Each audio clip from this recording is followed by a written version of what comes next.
আসসালামু আলাইকুম। Basic IT একাডেমিতে আপনাকে স্বাগতম। আমরা শিখছি MS Word complete master class. আজকে আমরা শিখব এমএস ওয়ার্ডের ভিউ যে ট্যাবটি রয়েছে সেই ট্যাবের যতগুলো কাজ রয়েছে সবগুলো কাজ আমরা শেষ করব। তো শুরুতেই আমি এমএস ওয়ার্ড 2019 যে অ্যাপ্লিকেশনটি রয়েছে সেটা ওপেন করে নিচ্ছি। আমি এখানে ক্লিক করে দিলাম। ক্লিক করার সাথে সাথে আমাদের সামনে এমএস ওয়ার্ড যে অ্যাপ্লিকেশনটি সেটা ওপেন হয়ে গেল এবং আমরা হোম ট্যাবের একদম ভিউ ট্যাব যেটি রয়েছে এই যে এখানে এই ভিউ ট্যাবের মধ্যে ক্লিক করে দেব এবং ভিউ ট্যাবের মধ্যে কিন্তু অনেকগুলো কাজ রয়েছে। আমরা সেই কাজগুলো এখান থেকে জানবো। শুরুতেই আমরা যে কাজটি জানবো সেটা হচ্ছে রিড মোড। আমরা যদি কোনো একটা অফিস ফাইল বা ডকুমেন্টকে রিড করতে চাই, শুধুমাত্র পড়তে চাই, তখন শুধু আমরা এই যে রিড মোডে ক্লিক করে দিতে পারি যদি আমরা চাই। আমি যদি এখানে ক্লিক করে দিব তখনই আমার যে ডকুমেন্টটি রয়েছে সেটি রিড মোডে আমাদের সামনে ওপেন হয়ে যাবে। তখন অন্যান্য অপশনগুলো কিন্তু আমার এখান থেকে চলে যাবে এবং আমি নর্মালি শুধু পড়তে পারবো, অন্য কোনো কাজ করতে পারবো না। এটা শুধু পড়ার জন্য, এটাকে বলা হয় রিড মোড। তো আমি যদি এখান থেকে বের হতে চাই আমি কিবোর্ড থেকে স্কেপে ক্লিক করে দিলে কিন্তু আমি আবার জায়গায় চলে আসব। তো নর্মালি আমাদের যে ডকুমেন্টটা বা আমরা যে এমএস ওয়ার্ডের যে ফাইলটা লেখালেখি করি সেটা কিন্তু প্রিন্ট লেআউটে সবসময় থাকে। যদি কোনো কারণে রিড মোডে থাকে তখন এখান থেকে আপনি প্রিন্ট লেআউটে চলে আসবেন। এবং আমরা যদি ওয়েব লেআউটে ক্লিক করি, এই যে দেখতে পাচ্ছেন এখানে ওয়েব লেআউট, আমি যদি এখানে ক্লিক করে দিই এটা ওয়েবসাইটের মধ্যে কীরকম থাকবে বা ওয়েবসাইট যে স্টাইল সেই স্টাইলে আমাদের সামনে চলে আসবে। আমরা এখান থেকে পড়তে পারবো। তো যদি ইচ্ছা হয় যে না আমি দরকার নাই, আমি এখান থেকে বের হয়ে প্রিন্ট লেআউটে চলে আসবো, জাস্ট এখানে প্রিন্ট লেআউটে ক্লিক করলে কিন্তু আমরা আবার নর্মাল পেজে চলে আসবো। এবং ভিউর মধ্যে আরও দুইটা অপশন রয়েছে এখানে আউটলাইন। আমি যখন এই আউটলাইনের মধ্যে ক্লিক করে দিব তখন কিন্তু আউটলাইন স্টাইলটা আমাদের সামনে চলে আসবে। আমরা এখান থেকে যদি বের হতে চাই এই যে ক্লোজ আউটলাইন ভিউ আমরা এখানে ক্লোজ করে দেব, তখনই কিন্তু আমরা বাইরে চলে আসবো। আবার ভিউতে চলে আসলাম এবং এখান থেকে ড্রাফট একটা অপশন রয়েছে। আপনি যদি কোনো একটা ফাইলকে ড্রাফট হিসাবে রাখতে চান সেটা কীরকম দেখাবে সেটা কিন্তু এখান থেকে আপনি ভিউ করতে পারবেন। ঠিক আছে। তো নর্মালি আমরা সবসময় আমাদের ডকুমেন্টটিকে প্রিন্ট লেআউটে ক্লিক করে রাখবো এবং প্রিন্ট লেআউটে কিন্তু এটা থাকে। যদি কোনো কারণে অন্য কোনো ফরম্যাটে থাকে, অন্য কোনো লেআউটে থাকে, তখন কিন্তু আপনি ওইখান থেকে এই প্রিন্ট লেআউটে ক্লিক করে নর্মাল যে ভিউ সেই ভিউতে আপনি চলে আসতে পারবেন। ঠিক আছে। এখন আমরা যে বিষয়টা শিখবো সেটা হচ্ছে ইমার্সিভ রিডার। ভিউ থেকে একটা অপশন রয়েছে ইমার্সিভ রিডার। এখানে আসলে অনেকগুলো অপশন রয়েছে, আমি সরাসরি এখানে চলে যাচ্ছি। মানে আপনি যদি স্পেশাল কোনো পাঠক হয়ে থাকেন বা এই লেখাগুলোকে ভেঙে ভেঙে পড়তে চান, ছোট বড় আলাদা করে লাইন বাই লাইন পড়তে চান বা লাউডলি শুনতে চান, তখন কিন্তু এই ইমার্সিভ রিডার আপনাকে খুব হেল্প করবে। তো আমি চলে যাচ্ছি immersive রিডারে।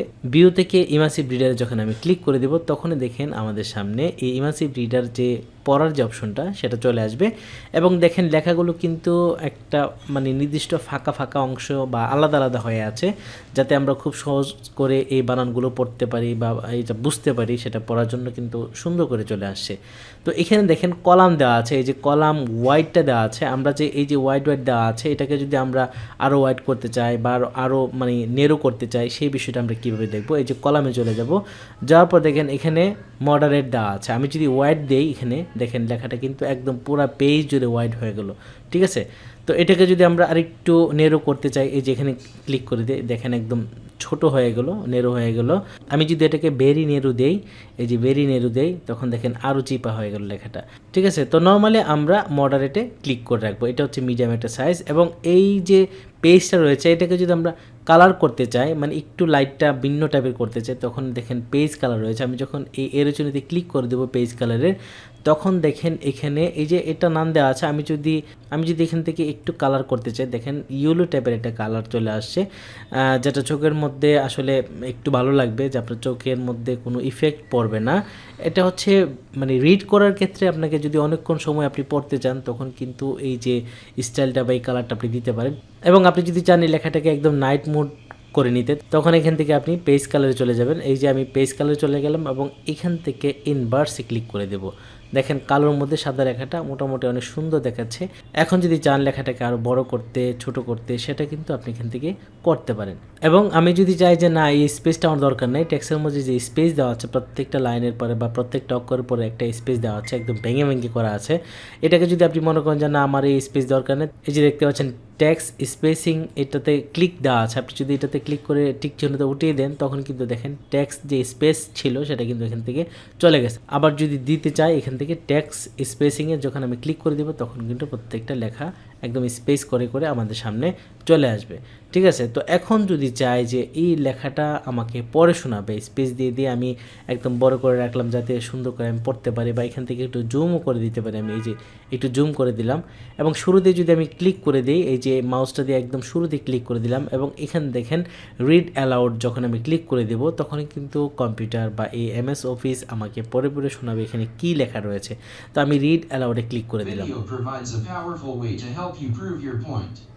When you click online video, তো নিশ্চয়ই আপনারা বুঝতে পারছেন এখান থেকে কীভাবে মানে লেখাটাকে বিভিন্ন কালার করে বা স্পেসিং রেখে না রেখে বড় করে ছোট করে এবং এটাকে আমরা পরে পরে শুনতেও পারবো। তো আমি যদি এখান থেকে বের হতে চাই, এই যে ক্লোজ ইমেসিভ রিডার থেকে এই যে ক্লোজ চিহ্নটা রয়েছে, আমি যখন এখানে ক্লিক করে দেবো তখন কিন্তু আমি নর্মাল যে পেজ সেখানে চলে আসবে। তো আমরা আবার চলে যাচ্ছি ভিউতে এবং এইখানে দেখেন ভার্টিক্যাল একটা অপশন দেওয়া আছে, মানে লেখাটা কিন্তু আমরা এই যে উপর থেকে নিচে করতে পারি। আপনি যদি চান যে লেখাটা আমি মানে উপর থেকে নিচে না, আমি ডান থেকে বাম দিকে নিতে চাই, তখন আপনি এখান থেকে স্লাইড টু স্লাইড ক্লিক করে দেবেন। এই যে দেখতে পাচ্ছেন এটা হচ্ছে ভার্টিক্যাল, এটা হচ্ছে স্লাইড টু স্লাইড। আমি যখন এখানে ক্লিক করে দেবো তখনই কিন্তু লেখাগুলো আমার এই যে এইভাবে চেঞ্জ হবে, এইভাবে চেঞ্জ হবে, মানে ডান থেকে বামে বাম থেকে ডানে। ঠিক আছে, আমি যখন মাউসটা এভাবে নিব দেখেন কীভাবে চেঞ্জ হয়, এই যে এভাবে চেঞ্জ হবে। আর যখন আমি এই যে স্লাইড টু স্লাইড বাদ দিয়ে ভার্টিক্যাল দিতে চাই তখন কিন্তু আবার আগের মতো উপর থেকে নিচে নিচ থেকে উপরে আমরা সেভাবে চেঞ্জ করতে পারবো, পেজটা উপর নিচে করতে পারবো অথবা ডান থেকে বাম দিকে করতে পারবো। ঠিক আছে, এটা হচ্ছে পেজ মুভমেন্ট। তো এখন আমরা যে বিষয়টা শিখবো সেটা হচ্ছে পেজ রুলার। আমরা যদি এই লেখার মাঝে বা পেজের মধ্যে রুলার অ্যাড করতে চাই তখন কিন্তু আমরা সহজেই বুঝতে পারবো এই যে মাপটা কতটুকু, মানে এই পেজের মধ্যে কতটুকু মাপ রয়েছে, আমাদের লেখাটার ডানে কত ইঞ্চি, বামে কত ইঞ্চি, উপরে কত ইঞ্চি, আমরা কিন্তু এখানে খুব সহজে বুঝতে পারবো। এই যে দেখেন রুলারটা কিন্তু এখানে শো করছে এবং বাম পাশেও রুলারটা কিন্তু শো করছে। আমরা যদি রুলারটাকে বাদ দিতে চাই, এই যে রুলার একটা অপশন রয়েছে, এটা কোন জায়গায়, এই যে দেখতে পাচ্ছেন হোমের পরে একদম ভিউতে চলে আসবে এবং এখানে ভিউর পরে রুলার একটা অপশন রয়েছে, শোর মধ্যে রুলার যদি আমি টিক চিহ্নটা উঠিয়ে দিই তখন কিন্তু এই রুলারটা আপনি এখানে খুঁজে পাবেন না। আবার যদি এখানে রুলারে ক্লিক করে দিই তখনই কিন্তু রুলারটা এখানে চলে আসবে। এবং এখানে দেখেন গ্রেডলাইন একটা অপশন রয়েছে, আমি যখন এখানে ক্লিক করে দিব এখানে প্রত্যেকটা লাইনকে আলাদা আলাদা আলাদা আলাদা বোঝা যাবে যে কোনটা কীরকম, মানে প্রত্যেকটা ঘরের মধ্যে যে লেখাটা সেটা কিন্তু বোঝা যাবে। আমি যদি এটাকে জুম করি তখন বুঝতে পারবেন, দেখেন প্রত্যেকটা যে গড় রয়েছে ছোটো ছোটো প্রত্যেকটা গড়ের মধ্যে কিন্তু একটা একটা অক্ষর। এটা যদি আমি বাদ দিতে চাই, উঠিয়ে দিতে চাই, তখন এখানে গ্রিডল্যান্ডের মধ্যে আমি ক্লিক করে দিব তখনও কিন্তু লেখাটা চলে যাবে। এবং এখানে দেখেন একটা অপশন রয়েছে নেভিগেশন প্যান। এই নেভিগেশন প্যানের মধ্যে যখন ক্লিক করে দিব এই পাশে একটা অপশন চলে আসবে, এটা হচ্ছে সার্চ করার জন্য। আমরা এই ডকুমেন্ট থেকে যদি কোনো কিছু সার্চ করতে চাই তখন আমি যখন এখানে লিখে দিব তখনই কিন্তু আমি যা সার্চ করেছি সেটা এখান থেকে আমাকে খুঁজে দেবে। এটা হচ্ছে নেভিগেশন। যদি আমি এটা না চাই এটা টিক চিহ্নটা উঠিয়ে দিব, আর যদি চাই এটাকে এখানে টিক চিহ্ন দিয়ে দিব, আর না চাইলে এটাকে উঠিয়ে দেবো। ঠিক আছে, তো ভিউর মধ্যে আমরা এখানে রুলার, তারপর হচ্ছে গ্রেড লাইন, তারপর হচ্ছে নেভিগেশন পেন, এই শোর মধ্যে শিখলাম। তো এখন আমরা যে বিষয়টা শিখব, ভিউর মধ্যে জুম যে অপশনটা রয়েছে সেটার কাজ। আমি যখন এই জুমে ক্লিক করে দিব তখনই কিন্তু আমাদের সামনে একটা অপশন চলে আসবে, এই যে জুমের অপশনটা চলে আসছে। তো এখান থেকে আমাদের পেজটাকে কতটুকু জুম করতে চাই সেটা কিন্তু খুব সহজেই করতে পারবো। তো দেখেন এখানে 200% দেওয়া আছে, 100 দেওয়া আছে, 75 দেওয়া আছে। আমি যদি 75 করে দিই, ওকে দিয়ে দিই, দেখেন আমার পেজটা কিন্তু 75% জুম হয়ে গেল। আবার যখন আমি জুমে ক্লিক করে দিব এখান থেকে 100% দিই তখন এটা 100% হয়ে যাবে। এবং এই জুমে ক্লিক করে আমি যদি এটাকে 200 করে দিই তখন কিন্তু এটা 200% বড় হয়ে যাবে বা জুম হয়ে যাবে। এবং এটাকে আসলে এখানে সেট করে দেওয়া আছে 3টা অপশন। আমি যদি চাই যে না আমার মতো করে এখানে সেট করব, জুমটা কত পার্সেন্ট করতে চাই, এখান থেকে আমি এইভাবে বাড়িয়ে দেব। আমি যদি চাপ দিয়ে ধরে এখানে এইভাবে করে দিই, আমি যদি এখানে 200 বা 300 করে দিই, এতে 300 দিয়ে ওকে দিয়ে দিই তখন কিন্তু আমাদের পেজটা 300% জুম হয়ে যাবে। এবং এটাকে যদি আমরা এখানে বসিয়ে দিই তাও করতে পারবো। এখানে ক্লিক করে আমি যদি এখানে 400% বা 500% বা 250% যেটা করতে চাই সেটা হয়ে যাবে। দিয়ে আমি এখানে যখন ওকে দিব তখন দেখেন 250% জুম হয়ে গেল পেজটা। ঠিক আছে, এই জুম অপশানটা কিন্তু আমরা আরেকভাবে করতে পারি। এই যে দেখতে পাচ্ছেন একদম নিচে একটা অপশন রয়েছে জুম করার, এই পাশে মাইনাস, এই পাশে প্লাস। যখন আমি এই পাশে ক্লিক করব তখন জুম হতে থাকবে এবং যখন আমি বাম পাশে ক্লিক করতে থাকবো মাইনাসের মধ্যে তখন কিন্তু এটা জুম কমতে থাকবে, জুম আউট হতে থাকবে। ঠিক আছে, আমরা সবসময় নর্মালি আমাদের পেজ অনুযায়ী এটাকে আমরা 160 রাখতে পারি অথবা 150, 140, আপনি আপনার পছন্দ অনুযায়ী যেখানে রাখলে আপনার লেখাটা দেখতে ভালো হয়, দেখতে ভালো লাগে সেই জুম অপশনটা আপনি এখান থেকে সিলেক্ট করে দেবেন। তো আমি এখানে 150 রেখে দিলাম। ঠিক আছে, তো এখানে দেখেন জুমের পাশে একটা অপশন রয়েছে। কোনো কারণে যদি এই জুমটা অনেক বেশি থাকে, ধরেন আমি এখানের থেকে একদম সর্বোচ্চ লেভেলে জুম দিয়ে দিই, এই যে বা টান দিয়ে একদম দিয়ে দিই, এটা হচ্ছে 500% পর্যন্ত জুম এখানে করা যায়।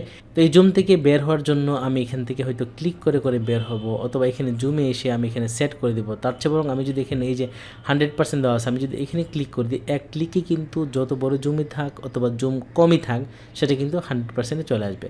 আমি যদি এটাকে অনেক কম জুম করে দিই, এই যে এইভাবে একদম কম করে দিই, তখনও যদি এখান থেকে ফেরত আসতে চাই, এই যে এখানে 100% দেওয়া আছে, আমি যদি এই 100% ক্লিক করে দিই, তখন সাথে সাথে কিন্তু আমার পেজটা 100% জুমে চলে আসবে। ঠিক আছে, এরপর যদি আপনার মনে হয় যে একটু বেশি দরকার, তখন আপনার প্রয়োজনে এটাকে ছোট বড় করে নিতে পারবেন। তো এখন আমরা যে বিষয়টা শিখবো সেটা হচ্ছে, আমরা যদি অনেকগুলো পেজ নিয়ে একসাথে কাজ করি, তো আমার এখানে কিন্তু 3টা বা 4টা পেজ রয়েছে, এই যে 5টা পেজ রয়েছে, এখানে দেখাচ্ছে 5টা পেজ রয়েছে। তো আমরা যদি এখানে মাল্টিপল পেজ নিয়ে কাজ করতে চাই, এই যে এখানে দেখতে পাচ্ছেন জুমের মধ্যে মাল্টিপল পেজের মধ্যে আমি যখন ক্লিক করে দিব, তখনই কিন্তু সবগুলো পেজ একসাথে আমার এখানে দেখাবে। ঠিক আছে, যতগুলো পেজ আছে আমরা একসাথে 4টা করে দেখতে পারবো। ঠিক আছে, আবার যদি চাই যে না আমি এখান থেকে ওয়ান পেজে চলে আসবো, মানে এক পেজ করে আসবে, তখন আমি এখান থেকে ওয়ান পেজে ক্লিক করে দিলে কিন্তু একটা পেজে চলে আসবে। যখন আমি এখান থেকে এই যে মাল্টিপল পেজে ক্লিক করে দেবো, তখন কিন্তু সবগুলো পেজ আমার কাছাকাছি চলে আসবে। আমি যদি এখান থেকে এই যে 5 নাম্বার পেজে ক্লিক করে এখান থেকে ওয়ান পেজে দিই, তখন কিন্তু 5 নাম্বার পেজটাই আমার সামনে চলে আসবে। ঠিক আছে, তো এখান থেকে যদি চাই যে পেজ ওয়াইড করে দেখতে চাই, যে এই পেজটা আমার সামনে আছে কিন্তু এটাকে আমি ওয়াইড করে দেখব, আমি একদম শুরুতেই প্রথম পেজে চলে আসলাম এবং এখান থেকে পেজ ওয়াইড, যখন আমি পেজ ওয়াইডে ক্লিক করে দেব, তখন পেজটা কিন্তু মোটামুটি যতটুকু ওয়াইড করলে আপনি সুন্দর করে দেখতে পাবেন, মানে পুরো পেজ জুড়ে চলে আসবে, এটাকে বলা হয় পেজ ওয়াইড। ঠিক আছে, আবার যখন নর্মালি চলে আসবেন, আপনি এখান থেকে 100% ক্লিক করে দেবেন, তখন কিন্তু পেজটা আপনার 100% চলে আসবে। ঠিক আছে, তো এখন আমরা যে কাজটা দেখবো সেটা হচ্ছে, আপনি যদি একটা ডকুমেন্টের মধ্যে ধরেন টাইপ করছেন, তো আপনার মনে হলো যে আপনার আরেকটা ডকুমেন্ট দরকার, মানে এখানে যেভাবে আমরা একটা নিয়ে কাজ করছি ঠিক সেমভাবে আরেকটা উইন্ডো যদি আমরা চালু করতে চাই, তখন এখান থেকে এই যে ভিউতে চলে যাবো এবং ভিউ থেকে নিউ উইন্ডোতে ক্লিক করে দেবো। আমি যখন এখানে নিউ উইন্ডোতে ক্লিক করে দিলাম, তখন কিন্তু আরেকটা উইন্ডো আমাদের সামনে চলে আসলো এবং সেম টু সেম উইন্ডোটাই আমাদের সামনে চলে আসলো আরেকটা হয়ে। ঠিক আছে, আমি যদি একদম উপরে চলে যাই, এই যে উপরে চলে যাই, তখনই কিন্তু আমরা এটাকে দেখতে পারবো যে এখানে ভিউতে চলে যাব। তো নতুন পেজ নেওয়ার পর আমরা যদি চাই যে আরেকটা ডকুমেন্ট আমরা ক্লিক করতে, এখন কিন্তু আমরা 3 নম্বর ডকুমেন্ট রয়েছে, মানে সেম লেখাতে আরেকটা ডকুমেন্ট হয়ে গেছে, 1 2 3। আমরা যতটা নিউ উইন্ডো নেব তখন কিন্তু ততটা উইন্ডো হয়ে যাবে। এই যে দেখতে পাচ্ছেন এখানে কম্পিউটার 3 আছে, আমি যদি এখান থেকে নিউ উইন্ডো আরেকটাতে ক্লিক করে দিই, এখন কিন্তু আমরা 4 নম্বরে আসি।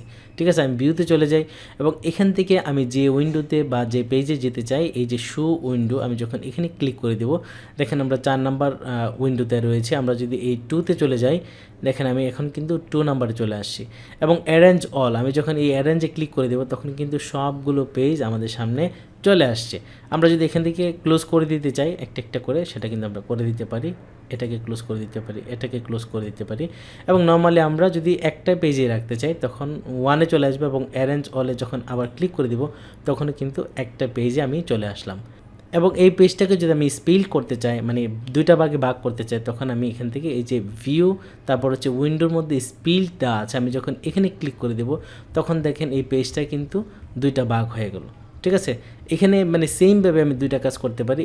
তো প্রথম পেজের এই লেখাটা যদি আমি সিলেক্ট করে দিই এবং এখান থেকে যদি বোল্ড করে দিই, দেখেন নিচেরটা কিন্তু বোল্ড হয়ে গেল। এটাকে যদি কালার চেঞ্জ করে দিই, সেটা কিন্তু কালার চেঞ্জ হয়ে যাবে। আমি এখান থেকে যদি এই যে রেড কালার দিয়ে দিলাম, দেখেন নিচের লাইনটা কিন্তু রেড হয়ে গেল। আমি যদি এখান থেকে বের হতে চাই, রিমুভ স্পিল্ড, আমি এখানে ক্লিক করে দিব, তখন কিন্তু আবার নর্মালি যে একটা পেজ সেখানে আমি চলে আসলাম। ঠিক আছে, এবং এখান থেকে সর্বশেষ আরেকটা অপশন রয়েছে প্রপার্টিস, আমি যখন এই প্রপার্টিসে ক্লিক করে দিব, ক্লিক করার সাথে সাথে এই পেজের ইনফরমেশনটা আমাদের সামনে চলে আসবে। এই প্রপার্টিসের মধ্যে এই পেজ সম্পর্কে বিস্তারিত তথ্য এখানে চলে আসবে। ঠিক আছে, আমরা যখন এখান থেকে বের হয়ে যাবো, তখন আমরা এই যে ব্যাকে ক্লিক করে দেবো, তখনই কিন্তু আমরা এখানে জায়গায় চলে আসলাম। তো আশা করি MS ওয়ার্ড কমপ্লিট মাস্টার ক্লাসের যে বিষয়গুলো আপনাদের সাথে শেয়ার করেছি, সবগুলো আপনারা বুঝতে পেরেছেন। এর মধ্যে যদি কোনো প্রবলেম হয় বা কোনো কিছু বুঝতে সমস্যা হয়, তখন আমাকে ভিডিওর নিচে অবশ্যই কমেন্ট করে জানাবেন, আমি চেষ্টা করব আপনাদের কমেন্টগুলোর আনসার দেওয়ার জন্য। তো MS ওয়ার্ডের কমপ্লিট মাস্টার ক্লাসের যে টেপগুলো ছিল, সবগুলো আমরা মোটামুটি কভার করেছি। এরপরে আমরা আরও অনেকগুলো বিষয় টিপস অ্যান্ড ট্রিক্স শেয়ার করব, তারপরে মানে কিবোর্ড সম্পর্কে আমরা বিস্তারিত বলবো, তারপরে MS ওয়ার্ডের যে শর্টকাট কিছু বিষয় রয়েছে সেগুলো দেখাবো। তো আশা করি বাকি ভিডিওগুলো আপনারা দেখবেন। আজকে এই পর্যন্তই, দেখা হবে নতুন কোনো ভিডিওতে, ততক্ষণ ভালো থাকবেন, আল্লাহ হাফেজ।